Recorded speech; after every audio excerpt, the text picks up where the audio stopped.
도 평안하셨습니까?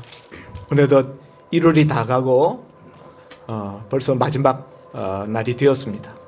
오늘은 마태복음 6장의 산상수훈의 말씀을 가지고 염려하지 말라라는 제목으로 은혜를 나누고자 합니다. 마태복음 5장부터 산상수훈이라 우리가 일컫는 말씀이 마태복음 7장까지 3장에 걸쳐서 나옵니다. 예수님이 산 위에 오르셔서 그곳에서 행하셨던 설교 말씀, 그 중에 오늘 두 번째 장인 6장에서 염려에 대해서 예수님이 가르치고 계신 것을 우리가 읽었습니다. 오늘 본문에 주님께서 계속 거듭해서 하시는 말씀이 염려하지 말라라는 말씀을 반복하고 있습니다. 왜 주님께서 이런 말씀을 하실까요? 사람들이 너무나 많이 염려하면서 염려 속에 빠져서 살고 있기 때문입니다. 염려하지 않는 사람들이라면 주님이 이런 말씀들을 하실 필요가 없으셨겠죠. 주님이 이 말씀을 꽤 많은 여러 구절을 걸쳐가면서 상당한 페이지를 상당한 줄을 허락하시면서 말씀하셨다라는 것은 그만큼 이 문제가 사람들에게 심각한 그런 현실적인 문제였기 때문입니다. 우리 인생은 염려 속에 살아간다고 말해도 과언이 아닐 것입니다. 아침에 우리가 눈을 뜨면은 그때부터 우리 머릿속에서 우리 염려거리들이 우리를 찾아옵니다. 그런 염려거리들을 주님께서는 오늘 본문 말씀 속에서 무엇을 먹을까, 무엇을 입을까, 무엇을 마실까 하지 말라라는 표현으로 말씀하고 있는데, 이것은 단지 먹는 것, 마시는 것, 입는 것만을 지칭하는 것이 아니라 이것으로 표현하시는 우리 일상의 모든 생활, 일상생활에 대한 문제들, 우리가 필요로 하는 그런 것들, 그것에 대하여서 염려하지 말라라는 말씀입니다. 염려 속에 살아가고 싶은 사람은 아무도 없어요. 우리는 염려하지 않고 살기를 원합니다. 그럼에도 불구하고 우리 현실은 염려 속에 우리가 살고 있다 하는 것이죠. 염려라는 것은 어떤 사람에게만 국한된 것이 아니고 우리 모든 인간에게 보편적인 것이고 일반적인 것이고 또 너무나 자연스러운 것입니다. 염려라는 건 내가 하려고 해서 찾아오는 게 아니라 저절로 오잖아요. 저절로. 자연스러운 거예요. 그런데 이토록 보편적이고 모든 인류에게 또 일반적이고 또 자연스러운 이 염려에 대하여서 우리 주님은 하지 말라라고 말씀하고 있다는 것이죠. 여러분, 염려가 주는 유익들이 있지 않습니까? 예를 들면 우리가 지금 코로나 와중에 이 코로나 팬데믹에 대한 염려 때문에 우리가 전부 마스크를 쓰고 우리가 예배를 드리고 거리 두기를 띄엄띄엄 뛰어서 앉아서 예배 드리고, 심지어는 우리가 몇 주간 대면 예배도 드리지 못하고 방송 예배로 우리가 예배를 드리고 그러지 않았습니까? 건강에 대한 염려 때문이에요. 병에 대한, 질병에 대한, 감염에 대한 염려 때문에, 또 이웃에게 병을 옮길까 하는 그런 염려 때문에, 사실 그런 염려 때문에 우리가 이만큼 그래도 이 팬데믹이 닥칠 수도 있는 상황을 우리가 막아가면서 여기까지 온 것 아닙니까? 염려가 주는 유익이 있어요. 며칠 전에 눈이 많이 왔는데, 눈이 왔을 때는 우리가 길 나설 때, 야, 오늘 눈이 많이 왔으니까 조심해야 되겠다. 자칫하다가는 넘어지겠다. 혹은 자동차 사고가 나겠다 해서 그날은 특별히 우리가 속도를 줄이면서 방어운전을 하잖아요. 그렇게 염려하기 때문에 교통사고를 줄이게 되는 것이죠. 염려가 주는 유익이 있어요.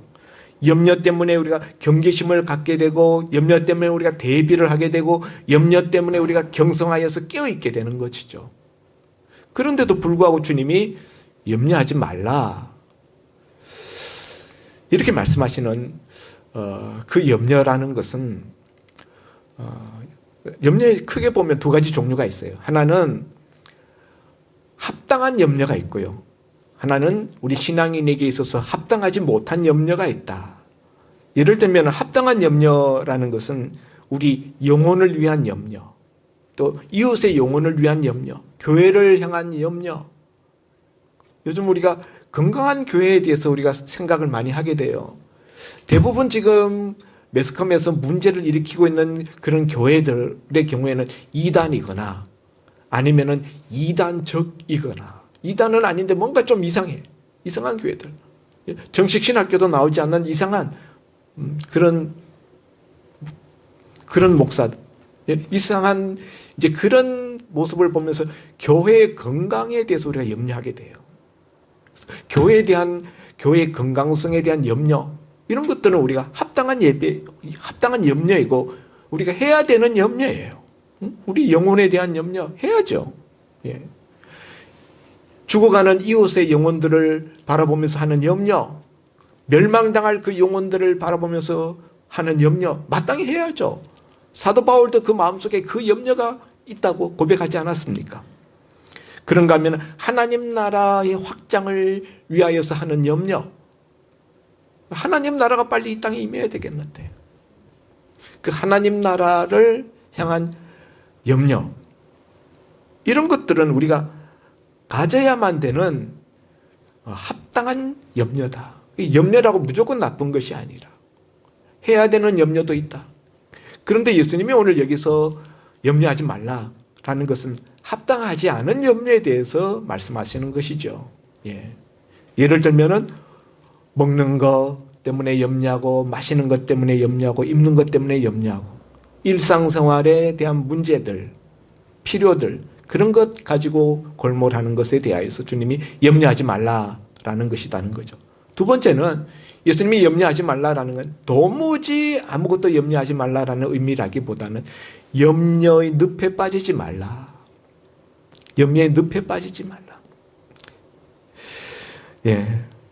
그래서 우리가 염려를 하다 보면은 이 염려란 놈은요, 점점 우리를 장악하는 그런 그 습성이 있고 그런 능력이 있어요. 처음에는 작은 염려가 들어왔는데 그것이 우리 마음속에 또아리를 틀고 들어앉아서는 점점 우리의 모든 의식 세계, 우리의 모든 생각하는 범위들을 점령해 간다는 것이죠.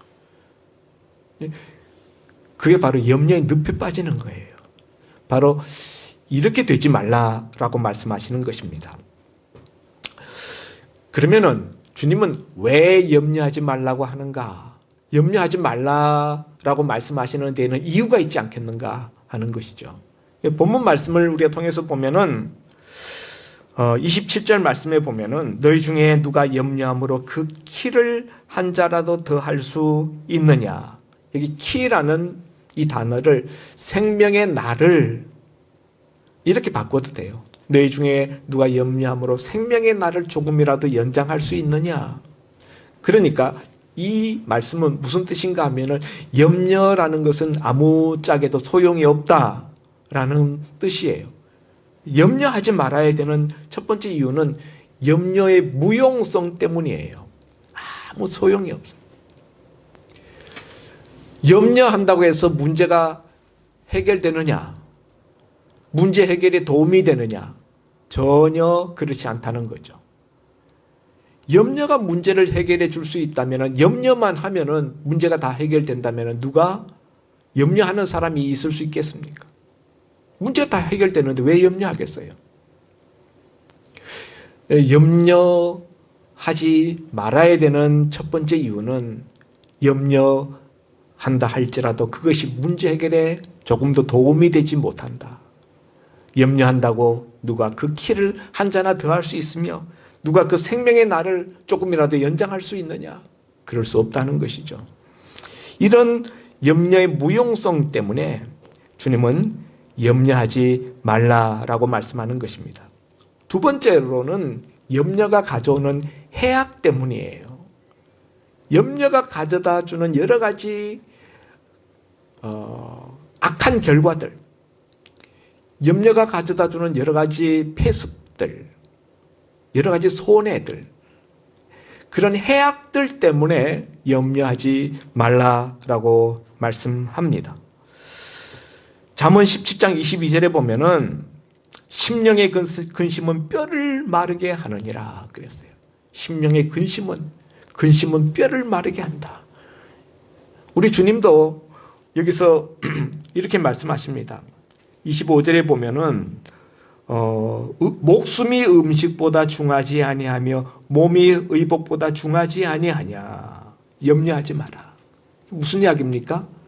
염려하면은 몸이 상한다는 거예요.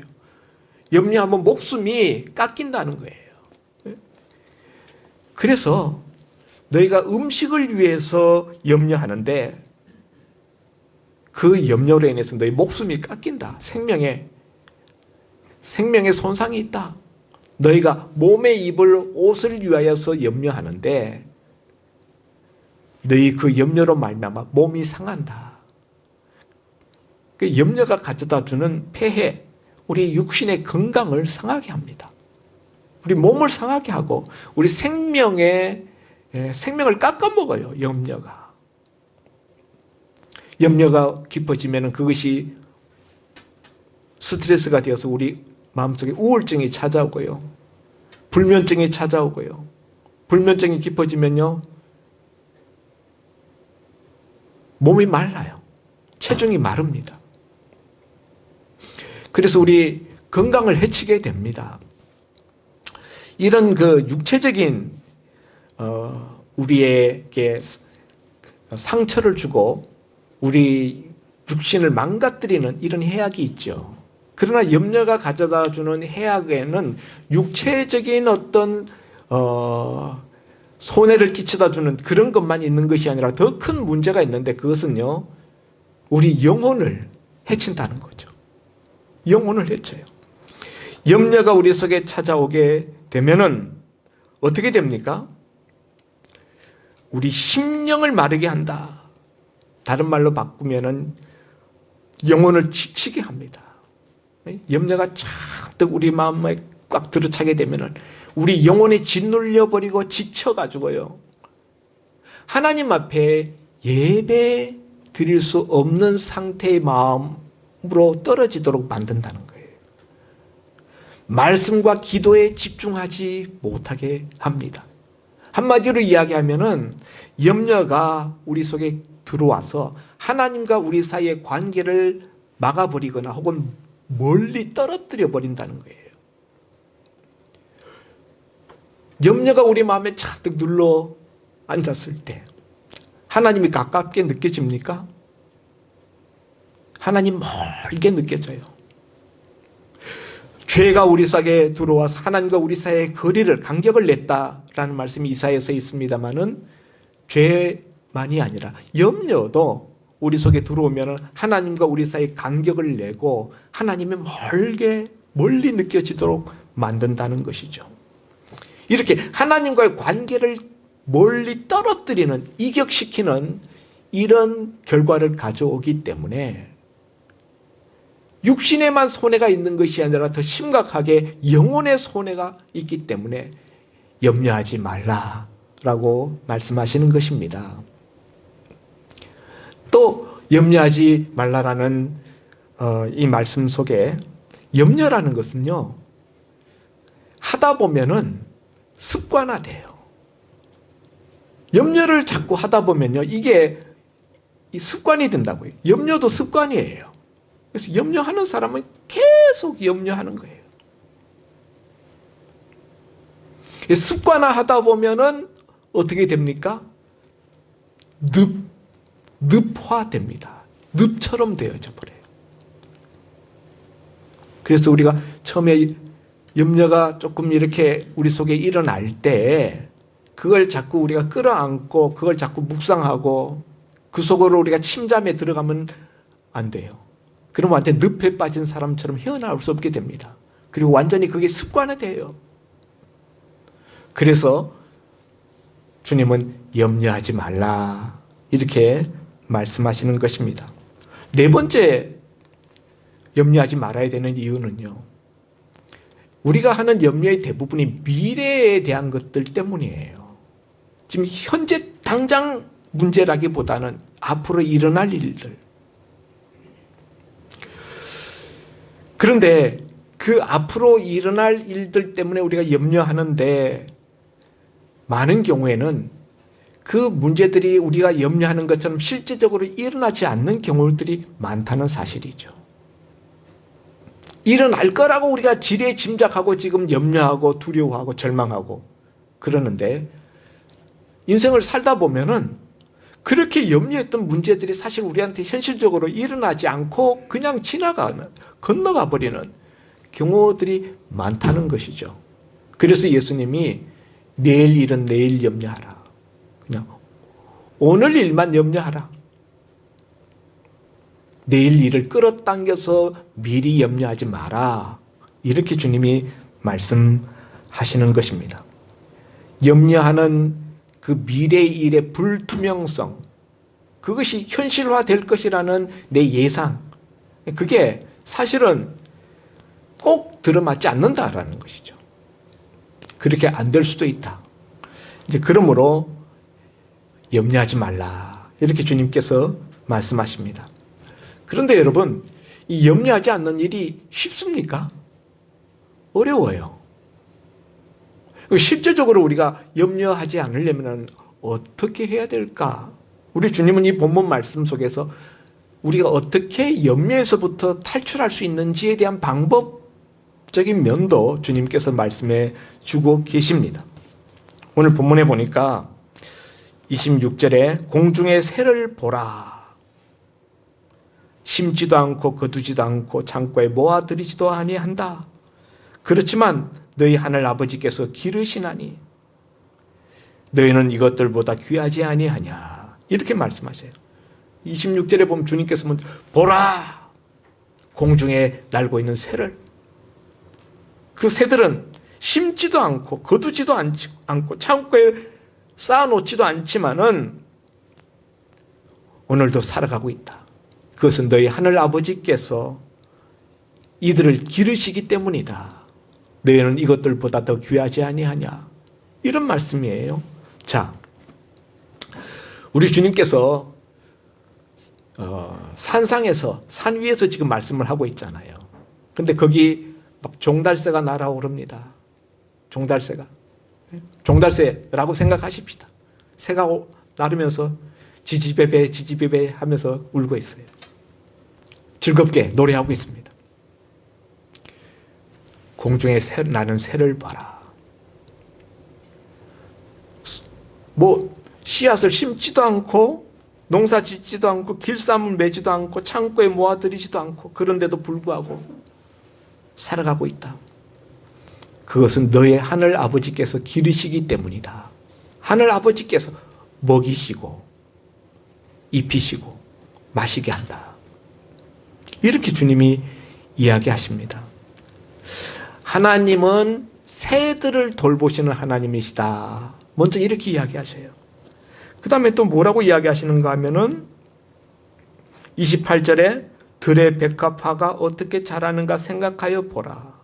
수고도 아니하고 길쌈도 아니하느니라. 그렇지만 내가 너에게 말하노니 솔로몬의 모든 영광으로 입은 화려한 옷도 이 꽃 하나만 갖지 못하다. 이렇게 말씀하세요. 두 번째 시청각 재료로서 백합화, 들의 백합화. 우리가 생각하는 이 백합화하고는 좀 달라요. 들판에 많이 피어있는 우리 산에 가면 나리 같은 거 있죠. 산나리. 그런 일종이라고 생각하시면 돼요. 그 들판에 예수님 앞에 앉아있는 많은 무리들, 바로 그들 옆에 피어있는 들풀, 산나리 같은, 그걸 가리키면서 저 백합화를 봐라. 저 들꽃을 봐라. 이 들꽃은 수고도 아니하고 길쌈도 아니하지만은 그 옷이 갖추고 있는 그 외형,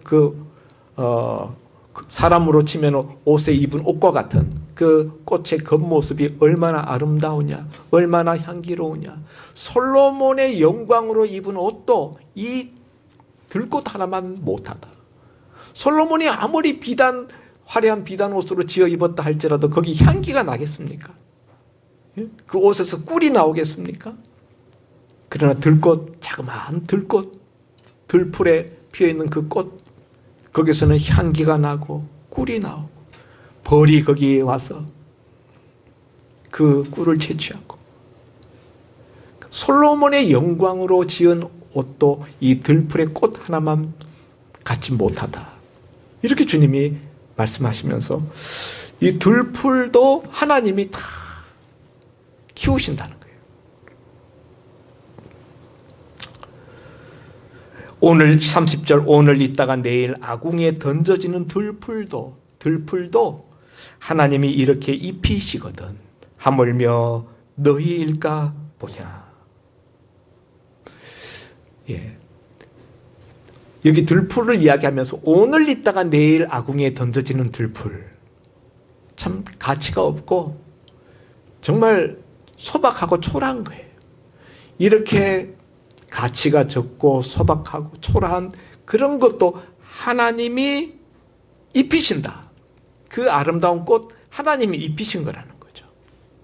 그런데 하물며 너희들이겠느냐. 그래서 여기서 주님이 말씀하시는 것은 돌보시는 하나님. 하나님이 돌보신다.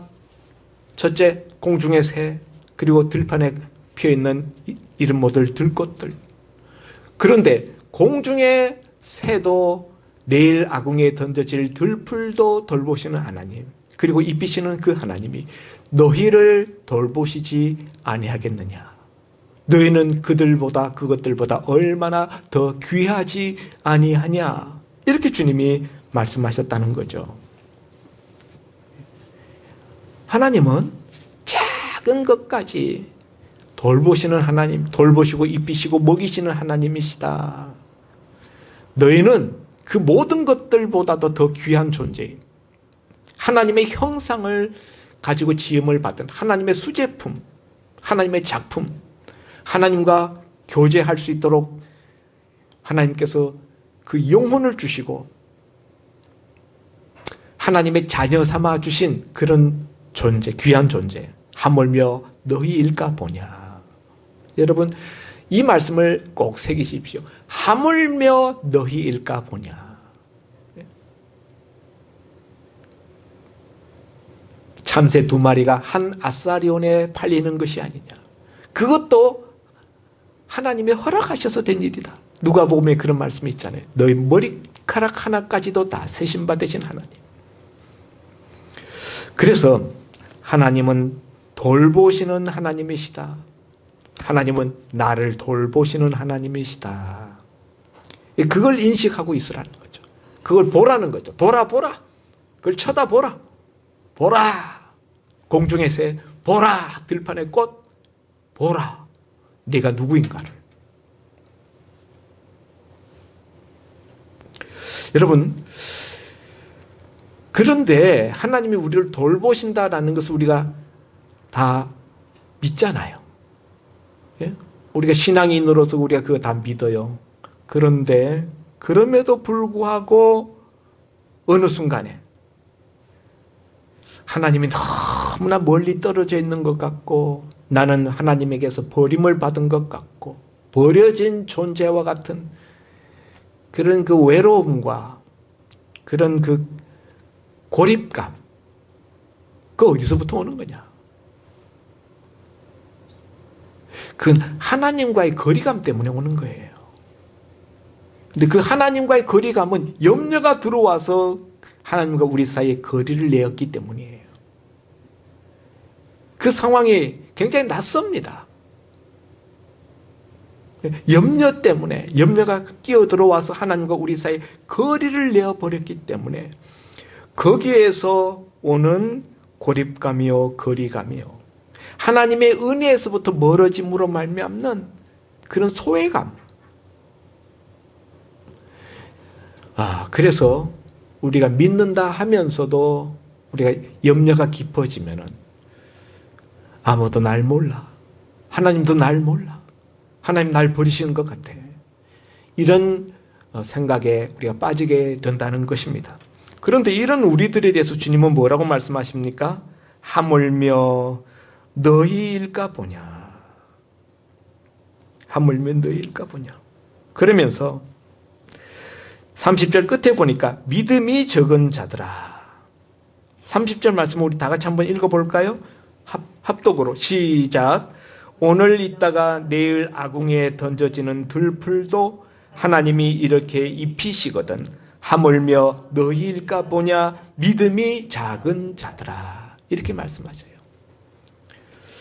앞에서 하나님이 우리를 돌보신다라는 것을 우리가 그걸 깊이 인식하라, 그걸 주목하라 라고 했는데요, 여기 끝에 하물며 너희일까 보냐 하고 믿음이 적은 자들아 이렇게 말하는 것은요, 우리가 이렇게 하나님으로부터 고립된 것 같고 멀리 떨어져 있는 것 같고 하나님이 나를 버리신 것 같은 느낌이 드는 것은 뭐 때문이라고요?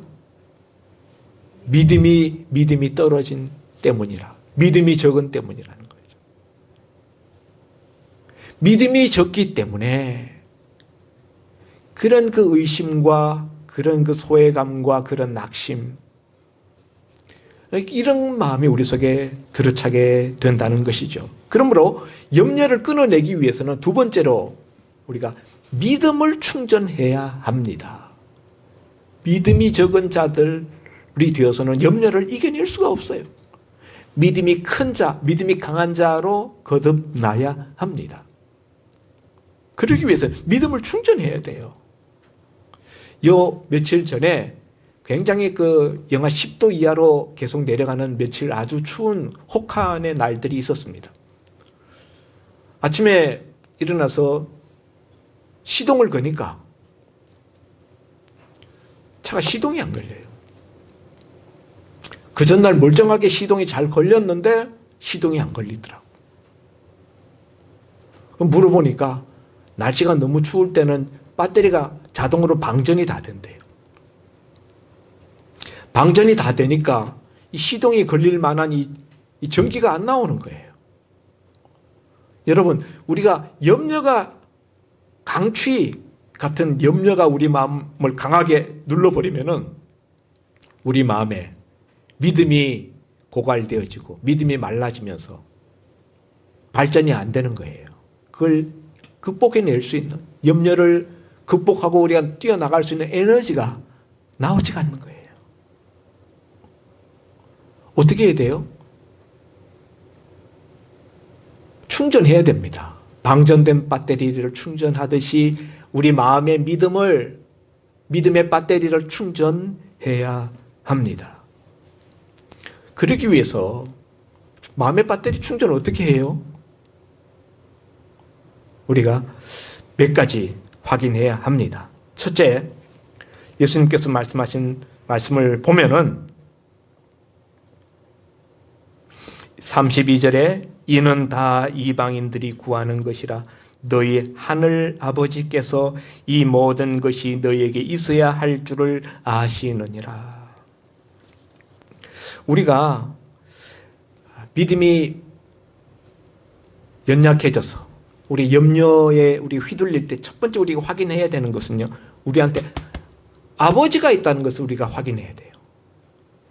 아버지가 있다는 것을 믿어야 된다. 하늘 아버지.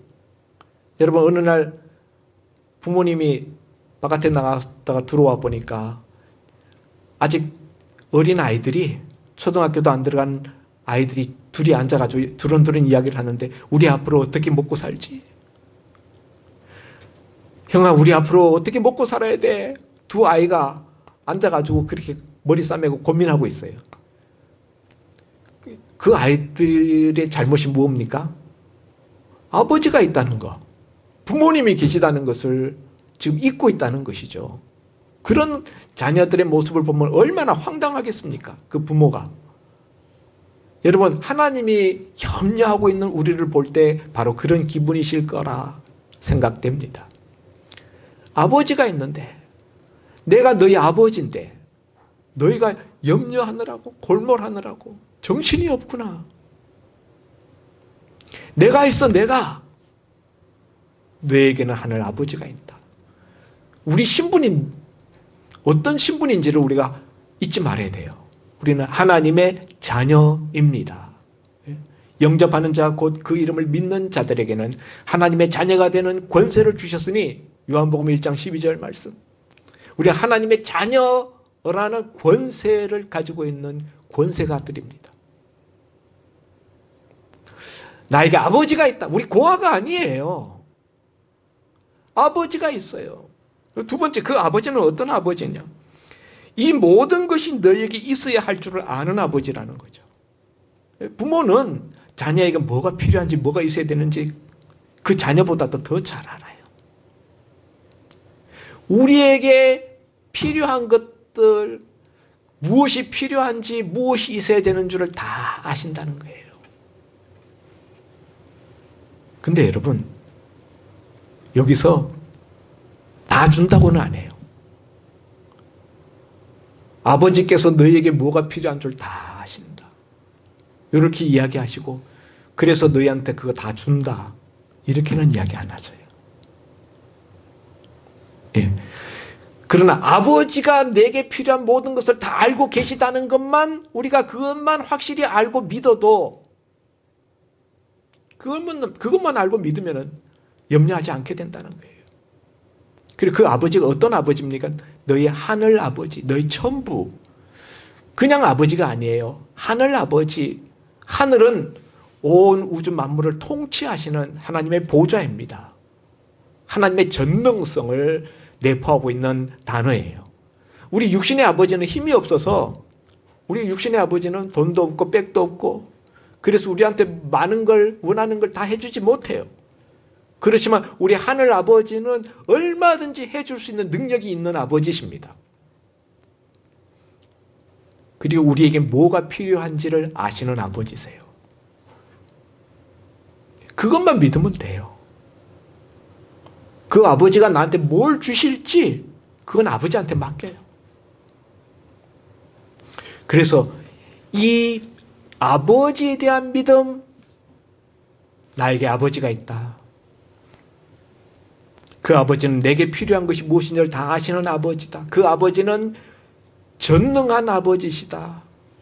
능력이 없어서 못해주는 육신의 아버지와는 다른 전능한 아버지시다. 이 세 가지에 대한 믿음.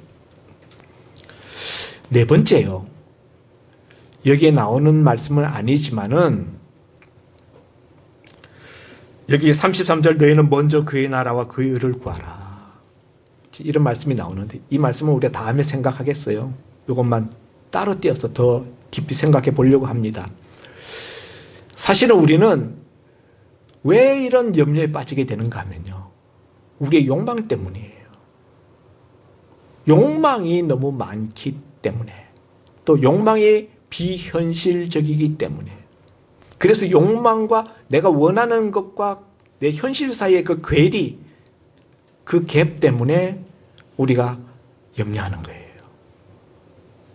인간의 욕망은 끝이 없어요. 우리 결핍 때문에 우리가 염려한다고 생각하지만은, 사실은 결핍 때문에 우리가 염려하는 것이 아니라 믿음이 부족하기 때문에 염려하는 것이고요. 두 번째는 욕심이 너무 많기 때문이에요. 그래서 우리가 염려에서부터 우리가 벗어나려면 우리 욕망을 줄여야 됩니다. 눈높이를 낮춰야 돼요.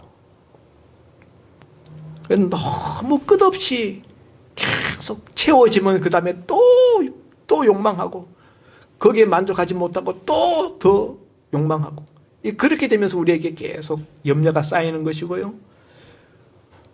비현실적이고 내게 맞지 않는 것을 기대하고 목표하는, 거기에서 우리의 염려가 깊어지는 것입니다. 그러므로 우리가 염려를 줄이기 위해서는 욕심을 줄여야 된다. 예. 마지막으로, 너무 힘들고 너무 괴로울 때, 염려 때문에 너무 힘들 때는 끊어서 생각하라. 예수님이 그 말씀을 내일 일은 내일 염려하고 오늘 일만 생각하라. 그 말씀이 무슨 말인가 하면요, 너무 길게 내다보고 생각하지 말라는 거예요. 너무 먼 미래를 생각하지 말라는 거예요. 먼 미래 생각하면은 염려거리들이 찾아올 수밖에 없어요. 너무 힘들 때, 그때는 몇 년 뒤를 생각하지 말고 1년 뒤만 생각하고요. 1년 뒤도 생각하기 너무 힘들 때, 그때는 6개월 앞만 생각하고요. 6개월 앞도 생각하기 힘들 때는 한 달 앞만 생각하고, 한 달 앞도 생각하기 힘들다 그러면은 오늘 일만 생각하는 거예요. 내일 일을 염려하지 마라. 그게 믿음이에요. 그러니까 우리는 어떻게 살아야 되는가? 우리가 무슨 하루살이인가? 내일 일을 생각하지 마라. 오늘만 생각하라. 그거 하루살이로 살라는 말 아닌가? 맞아요. 하나님만 바라보고 하나님만 의지하면서 믿음의 하루살이로 살라는 거예요. 여러분, 우리 너무 많은 날들을 미리 끌어안고 그 많은 날들 준비한다고 우리가 골몰하고 그것 때문에 염려의 늪속에 빠져 있는데요. 그러지 말라는 겁니다. 하루하루 주님 바라보고 나에게 아버지가 있다는 걸 생각하고 그 아버지가 우리를 돌보신다는 거, 내게 모든 필요한 것을 다 아신다는 거, 전능한 아버지라는 거, 이거 생각하고 이거 바라보면서 하루하루를 믿음의 하루살이로 살아가라는 거예요. 믿음의 하루살이 되실 각오가 있습니까? 예. 어떤 때는요, 난 도저히 못 살겠어. 이제 죽는 수밖에 없다. 이런 생각이 들어도 이렇게 하루하루 믿음의 하루살이로 살다 보면은 다 사라져요. 다 살 수 있습니다. 아멘입니까? 예. 빌립보서 4장 6절 말씀, 그러므로 아무것도 염려하지 말고 오직 모든 일에 기도와 간구로 너희 구할 것을 감사함으로 하나님께 아뢰라. 그리하면 모든 평강에 뛰어난 하나님의 평강이 그리스도 예수 안에서 너희 마음과 생각을 지키시리라. 아무것도 염려하지 말고 한마디로 줄이면 기도하라는 거예요. 하나님께 아뢰라, 기도하라. 염려가 우리 마음에 꽉 들어차면은 기도할 수 없을 것 같죠. 기도할 수 없는 상태에 빠지게 됩니다. 그럴지라도 기도하는 길밖에 없어요. 아멘입니까? 예. 히브리서 13장 8절 말씀에 예수 그리스도는 어제나 오늘이나 영원토록 동일하시다. 요한복음 14장 1절에서 그러므로 너희는 마음에 염려하여 근심하지 말라. 하나님을 믿으니 또 나를 믿으라. 주님께서 하나님을 믿으니 또 나를 믿으라. 아무쪼록 염려하지 말고 믿음의 하루살이로 하루하루를 살아가시는 저와 여러분이 될 수 있기를 주의 이름으로 축원드립니다. 기도합니다. 하나님 아버지, 오늘 염려하는 우리들을 향하여 주님이 주시는 주님의 음성을 들었습니다. 염려가 우리에게 얼마나 해악을 끼치는지, 그것이 얼마나 주님을 슬프게 하는 것인지, 염려의 근본은 하나님께 대한 불신에 있다는 사실을 주님께서 그러므로 믿음이 작은 자들아 라고 책망하는 음성 속에서 우리가 듣습니다. 아버지 하나님, 염려가 우리 속에 들어올 때 하나님에 대한 믿음이 내 속에서 식어지고 있고 하나님에 대한 믿음이 내 속에서 무너지고 있다는 사실을 볼 수 있게 하시고 그것 때문에 염려하는 저희들 되게 하여 주옵소서. 오늘 하루하루를 믿음의 하루살이로 주님 바라보면서 하나님 의지하면서 살아가는, 기도의 무릎으로 살아가는 저희들 다 되게 하여 주옵소서. 예수님 이름으로 기도하옵나이다. 아멘.